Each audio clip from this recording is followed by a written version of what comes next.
the singer-songwriter who says the subway is still her favorite venue. We'll introduce you to Mary Lou Lord. Stay with us. I felt a little uneasy on Easy Street, out of place and incomplete.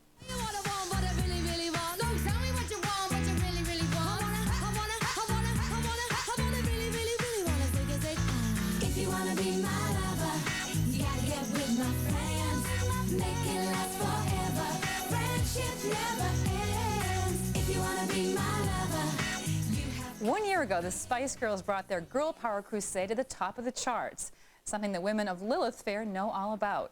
One of the performers who is expected to join the all-female music festival is performer Mary Lou Lord. Her vocals on the major label debut, Got No Shadow, were recently described by Rolling Stone magazine as, quote, a breezy voice marked with the patience of a quiet friend whose insights are first ignored but linger. Welcome, Mary Lou Lord. Thanks, Dana. Nice to be here. Is that quote, do you linger? Are you patient? Is that true? I think that it was really nice when I read that. I was like, at first, when I listen to big pop records, it's, I get it right away. With my record, it's quieter, my voice is quiet, and I thought it was a real compliment. And yeah, I'd say so. Now, the fun thing about you is that you began as a busker on the subways, and that's a great word. Who knows where it comes from?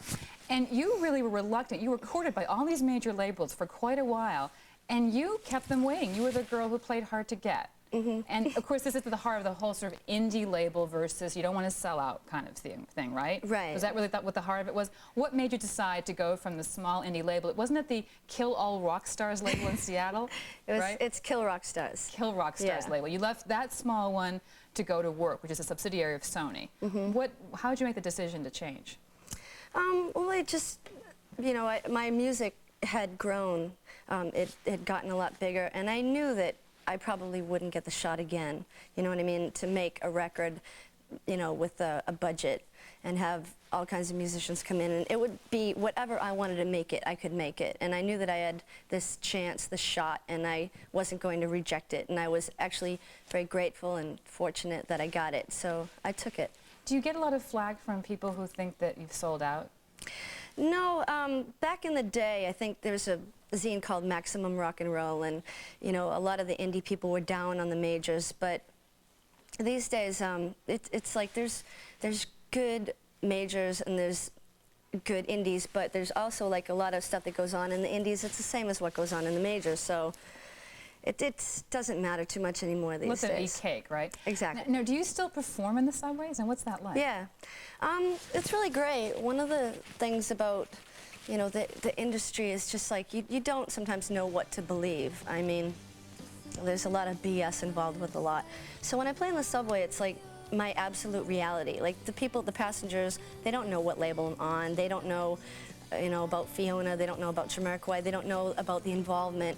And it just gives me great pleasure to know that there are real people and real moments in time that I can have.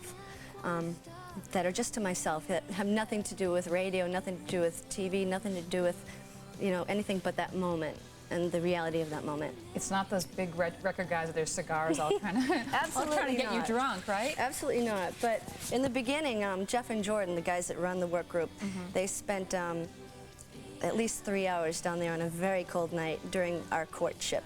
And this is in Boston or in New York? This is in Boston. And you still live in Boston? Yeah. Okay. Now, you're really riding the crest of this incredible, as we said earlier, this sort of girl power thing. Is that kind of annoying to you sometimes? Because there's the Spice Girls on one hand, and I'm betting you don't identify too much with them, right? They're fun. They're fun, yeah. Okay. You're still in that diplomatic point of your career, right? And then there's like the Alanis Morissette. I mean, she sold 15 million copies with Jagged Little Pill. Is that someone that you emulate, or you don't? Well, the whole, girl rock thing, I think what's going to happen eventually is that it's going to lose its title, the same as alternative did. It's like, what is alternative music anymore? It's top 40, So I think that right now the girl rock thing will lose its title and will become, either good records, good music, or something that wasn't up to par. And it's just going to take on its own thing and become a mix of everything. Do you know what I mean? No, I do know what you mean. And how do you think that you can survive if you want to have a long career? I mean, Joni Mitchell, I think, is one of the people that you really is one of your heroines. And she certainly had a long career. She's not as huge as she once was, but she's still out there, still doing really great music. How do you become a Joni Mitchell these days? Because I bet Alanis Morissette's not going to sell 50 million copies next time out, and she may fall off the cliff. How do you survive?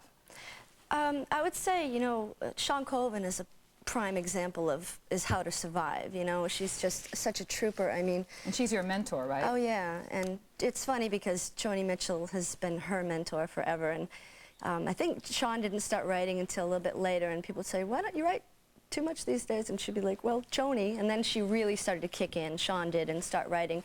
And I think just, you know, writing the songs yourself, basically, and believing yourself. I have to interrupt you. Believing in yourself. The album has Got No Work.